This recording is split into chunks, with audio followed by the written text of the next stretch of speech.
Coming up on Fulton Today, Fulton's joint delegation receives an update from members of Fulton's justice team. We've got a full report. With early voting starting this week, election officials are making sure voters fully understand a major component of the state's new voting machines. I'm Daryl Carver with more details. And an Atlanta icon is featured in a special county film festival. We'll show you who it is. That and much more starts right now on Fulton Today.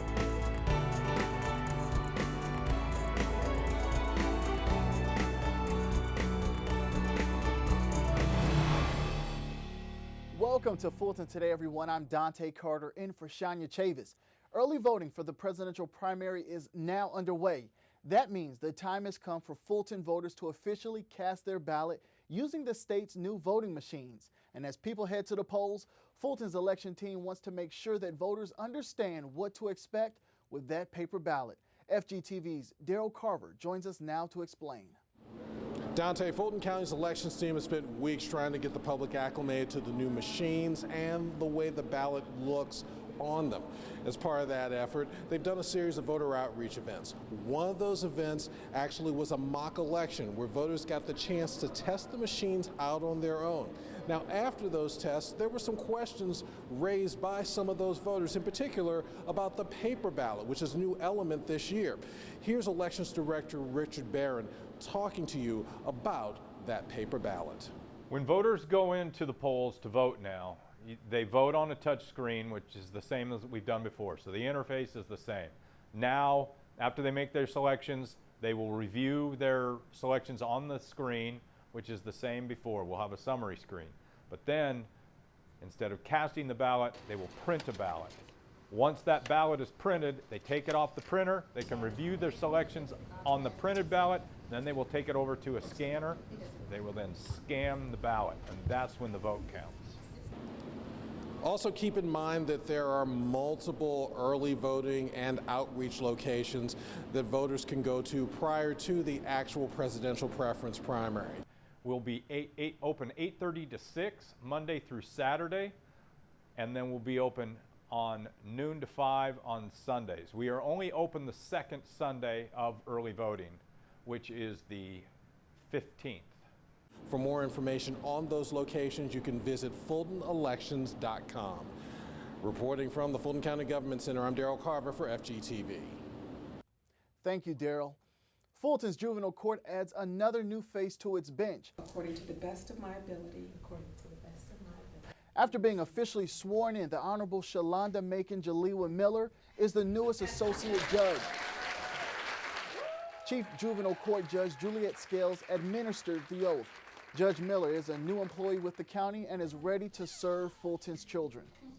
It is such important work that is done in the juvenile court system, and Fulton County is a leader in this area, and to be joining this fantastic team, it means all the world to me. Before coming to Fulton, the judge worked in the City of Atlanta Department Law. She has also served as an associate magistrate judge and as a staff attorney in Clayton and Fulton counties. I sincerely believe that our family units build our communities. You have successful communities, successful businesses, successful schools when our families are solid. So I hope to help contribute to solid family units and kids who are productive members of societies, and their parents are tooled to help them be so. Judge Miller is also a graduate of Emory University School of Law. Turning now to news from the state capitol, Fulton's justice leaders provide an update to the county's joint delegation. So what exactly did they share with state lawmakers, and was there an ask? FGTV's Regina Waller has the story. With the Fulton attention of Fulton's joint delegation at the state capitol, the Fulton County Sheriff addressed the body with hopes of getting its support this legislative session. The delegation wants to help the county with justice issues, and of course the Sheriff's Office is part of the justice structure, and we're able to talk about initiatives that we can do concerning mental health, other issues, prevention of violence, and criminal justice reform. And it was a great opportunity to talk with them. Hopefully the discussion was such that they would be able to pass some legislation to help the county. Fulton's Deputy Chief Operating Officer of Public Safety says there are 7 priorities the county would like to have addressed this session. However, there are 3 that are most pressing. The 3 that I thought were the most immediate and the most impactful included, 1, helping us get more beds so that individuals in the jail who have been diagnosed or have mental health issues would have some place to go. And we had a specific request around finding a way to increase the number of, or the capacity basically in that system. The second request had to do with probation officers and the ability to, here again, increase the funding in that system rather than reduce it, because we do know that they are already stretched, and therefore their ability to help keep people on the right track is severely impacted. The third thing we asked was, can you help us find a way to have more transition housing, realizing that when an individual is released from a correctional facility and comes back to Fulton County, they may not, in a lot of cases, have a place to live. They don't have a place a way to eat, and they don't necessarily have the training or the ability to find a job in a timely manner, and that reduces the ability to have them kind of get back on track as quickly as possible. And with just weeks to go before the session wraps, Fulton officials also plan to address the delegation regarding access to health care and behavioral health, HIV prevention and care, and of course, the 2020 census. Reporting for FGTV, I'm Regina Waller. Thank you, Regina. Sheriff Jackson and his team also spoke to the leaders of tomorrow about what happens inside the Fulton County Jail. Students from Leadership Youth Sandy Springs were invited to take a tour of the Rice Street facility. The group of over 30 students got to hear the sheriff and chief jailer describe the daily operations of the jail. They were then given behind-the-scenes access, from sampling food cooked in the jail's kitchen to seeing the inmates' cells. The whole experience was truly eye-opening. Based on what I saw, is they were really impressed with what we have here. They talked about our employees, they talked about the setup, and so internationally, we've done well again. Leadership Youth Sandy Springs is now in its 9th year. The goal of the program is to develop community leaders out of high school students and instill a sense of civic responsibility and pride. Fulton's legal community bids a fond farewell to 2 long-term serving members. Omotayo Ali Appreciation Day in Fulton County, Georgia. You deserve this. Fulton commissioners helped say goodbye to Omotayo Ali, who is leaving after 29 years of service. The former chief administrative officer of Juvenile will be serving with the Public Defender's Council for the state of Georgia. All of you in Fulton County Juvenile Court, I cannot ask for a better support people. You are phenomenal. When you plant a seed, it will grow. You have taken care of the children like your own. Ms. Ali has also served as the county's child attorney and a public defender. It's Deputy Ronnie E. Dixon Appreciation Day in Fulton County. Let's give him a hand for that. Commissioners also celebrated the retirement of Deputy District Attorney Ron Dixon, who was calling it a day after also working with the county for 29 years. During that time, Ron Dixon has served as an assistant district attorney, senior DA, chief senior DA, and deputy DA of the trial division. The 7th child of 17 children said he had some outside help in having a successful career. I want to thank the Board of Commissioners, and I want to thank Mr. Howard, who's been my boss for the last 23 years. Who would have thought that the 7th child of 17 children from Clarksdale, Mississippi, who started his career in 1980 at Cincinnati Legal Aid, making $13,500 a year, could receive such an honor.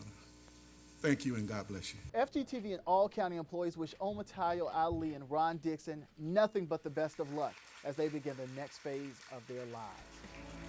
Still to come, the ground is broken for new affordable housing for seniors. We'll tell you where next in our district by district coverage.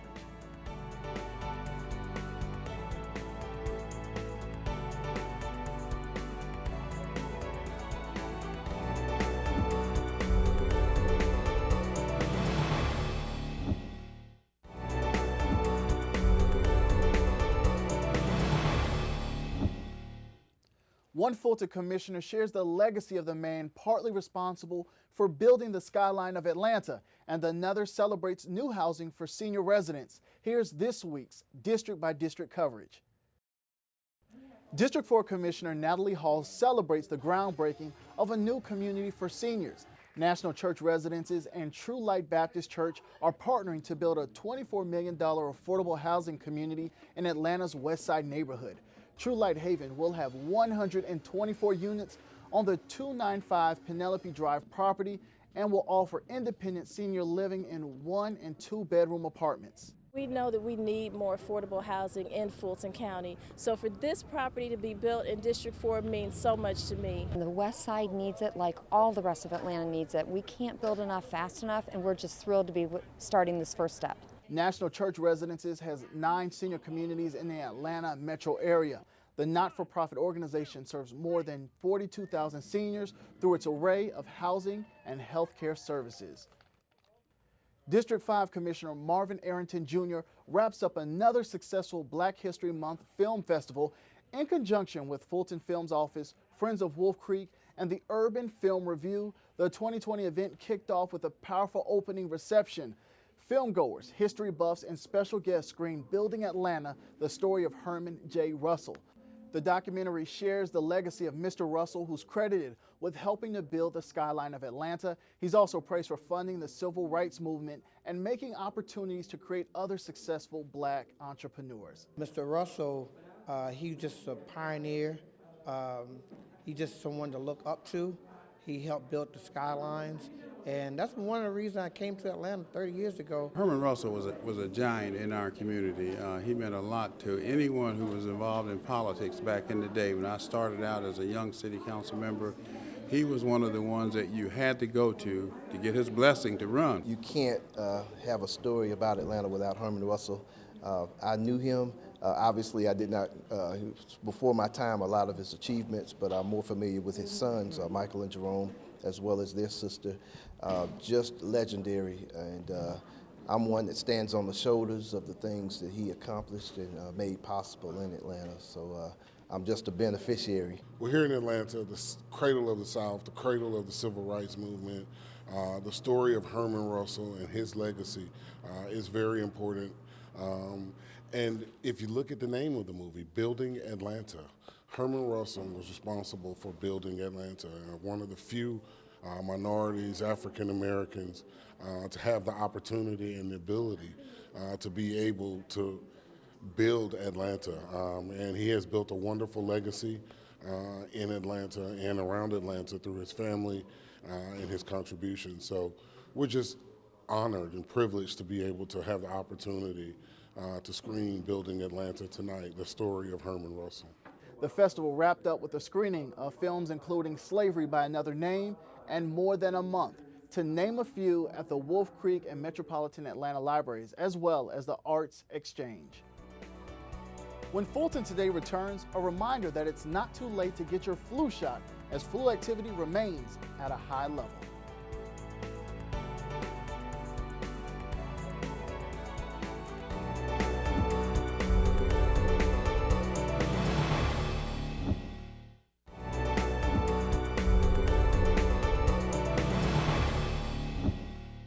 Fulton's behavioral health and developmental disabilities professionals are joining the rest of the nation this month in recognizing National Developmental Disabilities Awareness Month.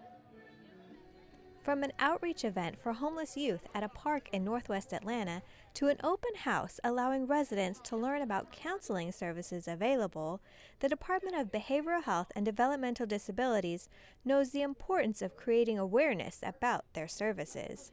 This month, the department will focus on developmental disabilities awareness. We just want to highlight that individuals that have an intellectual and/or developmental disabilities, they are people just like you and I. Intellectual and developmental disabilities are chronic conditions attributed to mental or physical impairments. The American Community Survey estimates the overall rate of people who have a disability in the U.S. in 2018 was 13.1%. The department director, Latrina Foster, wants people to know that everyone is deserving of opportunities to become more independent no matter their ability, and that's what their 3 training centers instill. We teach them social skills, we teach them independent living skills, we teach them work skills. We provide an environment where they can come in and engage in social interactions with other peers. Clients have also been encouraged to express their artistic abilities by creating artwork for an exhibit called Creative Like Me, which was on display at the Government Center. If we take small steps, we will reach a bigger goal, and that's to ensure that people that have intellectual and developmental disabilities feel included within our community. Foster encourages everyone to participate in Developmental Disabilities Awareness Month by making sure nobody is left out. For us as citizens of the county and of the world, we need to ensure that people know that they have access to the same type of things that we have access to, so that they can live independent and productive lives. To get information about the behavioral health services available, call 404-613-1053. Reporting for FGTV, I'm Priscilla Baylog. The CDC estimates that so far this season there have been at least 29 million flu illnesses, 280,000 hospitalizations, and 16,000 deaths from flu nationwide this flu season. Over 30 of those deaths have happened right here in Georgia. This is part of the reason that Fulton's Board of Health is continuing its push to encourage people to get their flu shot. Fulton doctors are reminding residents that it is not too late to get the vaccine. We are still in the middle of a very severe flu season. It is not too late to get your flu shot, and the Fulton County Board of Health offers flu shots at all 7 of our health centers. Please come in if you have not received your shot. You heard the doctor. Go get that flu shot. Visit the Fulton County Board of Health to get the locations and times for the health centers. The Board of Health was just one of many county departments that participated in a massive fair to highlight all of the county services. The Sheriff's Office, Registration and Elections, and Emergency Management also joined in. Even Chairman Rob Pitts had to come by to check things out. Members of the Cohort G of Fulton's Certified Public Manager Program host a citizen service fair on the Peachtree Street level of the Government Center atrium. This service fair highlighted the county department that provides services to Fulton County citizens and employees. I think this is an excellent opportunity for Fulton County to highlight some of the services that we offer here for our citizens. I'm glad that the CPM Cohort G was able to put this affair on, and as you can see, we have a very good turnout with people coming out really to find out about what Fulton County has to offer. There are many things that citizens know, but there are also many things that citizens don't know. The Board of Health was just one of many county departments that participated in a massive fair to highlight all of the county services. The Sheriff's Office, Registration and Elections, and Emergency Management also joined in. Even Chairman Rob Pitts had to come by to check things out. For us to interact with each other and for different departments to understand and realize and see what other departments are doing. I don't know who thought about this, but I'm excited. I've seen some things that I didn't know that we were doing. Fulton County is just a great place. You got great people working here, and I'm so thrilled to be chair of this Board of Commissioners, which in turn, supervises our 5,000 plus people.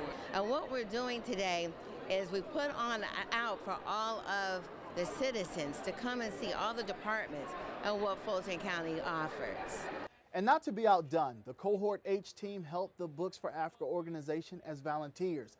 Class members donated books, organized other donated books by age range and category, and tape boxes that were used for packing. The Certified Public Managers course is a part of the University of Georgia's Carl Vinson Institute of Government.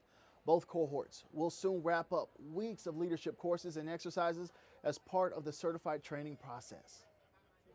Coming up next on Fulton Today, find out how this dog is helping children with their reading anxiety.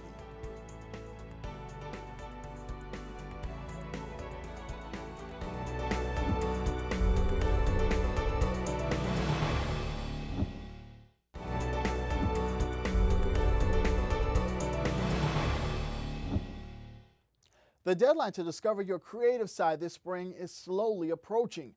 Staff with the Arts and Culture Department is encouraging residents to sign up now for spring arts classes.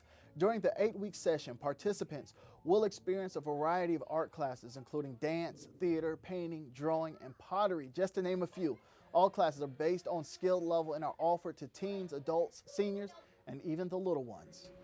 We offer classes for all people of all ages and all expertise, any background at our 3 art centers throughout the county. Spring arts classes will take place at the Abernathy Arts Center, West End Performing Arts Center, and the Aviation Community Cultural Center. Registration ends March 13th. Classes begin March 17th and end May 9th. You can register in person at any of the art centers or by logging on to fultonarts.org. And finally, a national program is having a positive effect on some local children.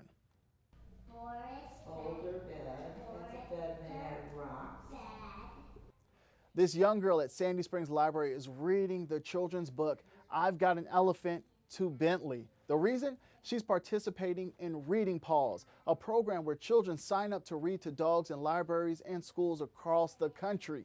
Program organizers say evidence suggests that children who are struggling to read are able to relax and feel less anxious when reading to a dog. Oh, I think it's phenomenal. I think it's a wonderful opportunity, and it gets kids in the library, gets their parents in the library, and they seem to really, we get the same kids coming back every week, so I think it's a wonderful program that they offer.